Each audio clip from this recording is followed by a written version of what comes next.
Hello and welcome to Motors for the Masses, and today we're going to be looking at EV companies that have filed for bankruptcy in 2024.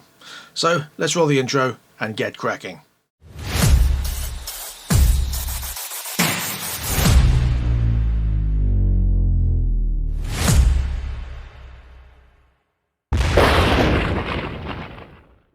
So first up, we've got the American EV company Fuel. And who are they, I hear you ask? Well, they are Buell's EV branch, set up in 2019. Now, as a separate company, Fuel took orders for their 125 equivalent motorcycle, which could have been £8,200 to buy, but with so little orders, it never got past the first post of crowdfunding. Their £4,300 electric pedal bike, however, did have its first run, but failed to produce enough orders for their second gen run, which means they have just filed for bankruptcy. Now, there is a slight problem because they did take orders for their 125 equivalent bike. However, as the company, which is separate to Buell Motorcycles, has no money and no employees, when they were asked the question, will people get their deposits back for the 125 equivalent that they have put deposits on, their answer was simply, well, as the company has no money and there's no employees, there's no one there to respond to that request. So we'll have to refer you to the trustees.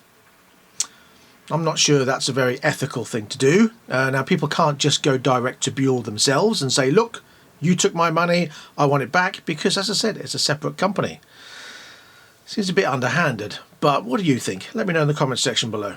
So on to our next one, and that is the American company Fisker EV. Now, they didn't really have a great track record because back in 2013, Fisker Automotive, with their only vehicle they produced, the Fisker Karma, went into bankruptcy. And they've just filed for bankruptcy again in June 2024, 11 years later. Now, the first time round, they suffered battery problems from their supplier, failures, fires, and consumer negativity. So the Fisker Karma was only in production for a year, and you think they might have learnt from that. But no, they tried, and they bounced back and opened up the Fisker EV company, and it failed again. Why, I hear you ask? Well, in 2023, they released their Fisker Ocean SUV, obviously. Then they struggled again with suppliers and the fact that no one wanted electric as expected. So instead of selling 42,000 units that they expected, they only sold 10,000 units. And only 5,000 of those ended up with customers. So inevitably, June this year, they filed for bankruptcy again. I don't think anyone, if Fisker ever came back for a third time, would ever buy anything from them based on that track record. It's not great, is it? So now on to our third company, and that's probably one you've possibly never heard of, and that is the British company Arrival. Now, they were founded in 2015 by a Russian billionaire who manufacture electric delivery trucks very reminiscent of large FedEx or UPS style vans, and they were set up to supply UPS and Royal Mail.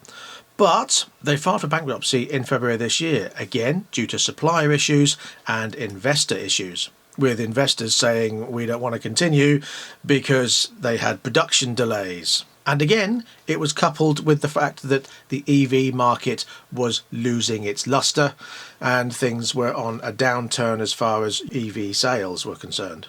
So with the market losing interest, share prices plummeted and they ended up cutting 800 jobs in 2023. Now, Arrival Group consisted of two companies. You had Arrival UK and Arrival Automotive UK, but they both suffered severe losses. Arrival UK was founded in 2015 and Arrival Automotive UK was set up in 2019.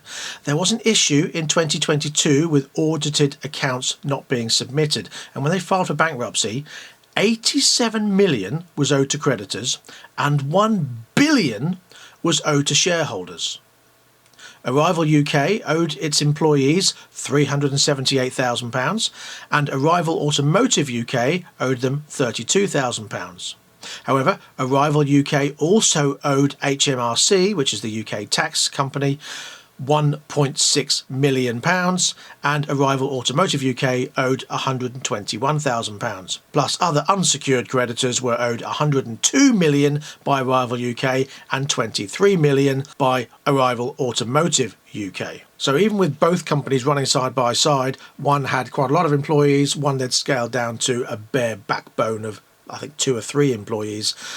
They didn't do very well at all, and it never came to fruition, so they filed for bankruptcy this year. So on to our next one, and that's the Chinese brand HiFi. Now, you may not have heard of them, but they are massive in China. They were owned by Human Horizons, and it was all founded in 2017.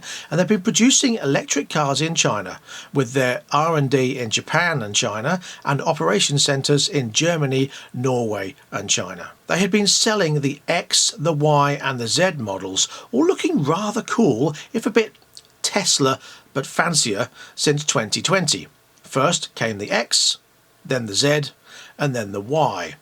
However, due to a lack of investors, they had to cut costs by cutting salaries up to 70% and closing big showrooms. And they also suspended their R&D in February this year. They tried to secure new investors, but with no one interested, they filed for bankruptcy in August this year. So on to our last one, and that is the Italian motorcycle brand Enera. Now, they were launched in 2014, building expensive, rather crazy, fast electric superbikes, but have always been the ones that you buy if a Zero is just a bit too chav for you. Well, they still managed to survive COVID and always guaranteed salaries, even having record sales of €13 million in 2022. Following the investment from Ideanomics and the launch of the new Xperia model, Ideanomics then took over the company in 2022. There were even plans to supply the Rozzers with the new adventure bike. So what happened? Well, yes, it was a downturn in EV hype and, of course, again, supplier issues. And with failure to secure even more investors, they had no choice but to no longer continue. So a bankruptcy judicial liquidation meant that they could repay their creditors out of the liquidation, which is quite a noble thing to do, I think. So in October this year, that's what they did. So there you go. That's 5 companies that have filed for bankruptcy just in 2024.